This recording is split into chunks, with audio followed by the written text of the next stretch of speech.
Hey everybody, Brian Howard with another broadcast about how to grow in your faith.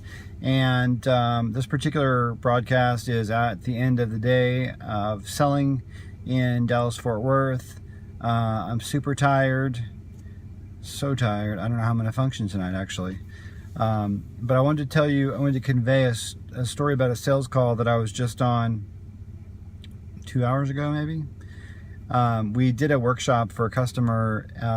In the sales world, the people that you're trying to sell to get a lot of contacts from a lot of different people. So to get their attention and to build a relationship, it's helpful to provide something to them for free that can provide them real value, that might be related to your solution, but is, a free version or whatever. This is just like a trial software, that kind of thing. In this particular case, we provided the customer a learning workshop about cloud security, so that was pretty cool. At the end of the session, I was really a little unsure about what next steps to take. I kind of found a couple of things that we might help the customer with, but in a free learning session, it's kind of pushy to, go too hard, after the customer. So, just trying to balance, being salesy as well as being, relationship building and not to turn them off. And that's just a balance in sales that you get to dance. So that's kind of what I was struggling with internally.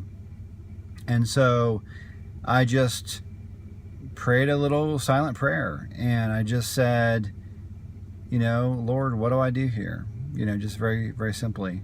And, I just had, kind of a peace in my heart and an idea that, why don't I just ask them, what they like to do next, what they see as next steps for follow-ups. And so that's what I did. I just kind of, wrapped up the content. It was super useful. And the customer, I asked the customer what they wanted to do next, and they said they're going to talk to somebody internally about what might need to happen and what they might want to explore or not. And so it was just a really helpful moment. So this is just another example, and I'm going to give you these all the time, but it's another example of getting God involved in your business.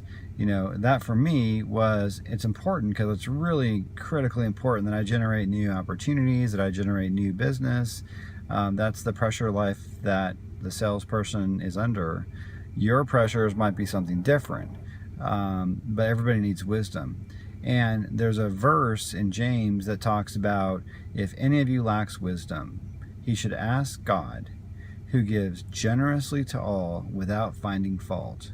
So what a promise. So I did exactly what the Bible says in that moment, which is I asked for wisdom, because I didn't want to offend the customer. I really did want to provide free value to them, but I also have a job and I have to sell things. And so I want to make sure I balance good sales follow-up and good sales tactics with, great customer service as well. And so, that little silent prayer, I had the idea pop into my head. Is it crazy that you would ask the Lord for some wisdom and for some help related to your job or your kids or your marriage or whatever, and that you'd have an idea and that you'd have some peace? So anyway, I just want to encourage you guys with that, to get God involved in your situation, just like I did today. And, expect to receive that wisdom, which he promised to give. So with that, I hope you are encouraged. Please apply that, and I will see you tomorrow.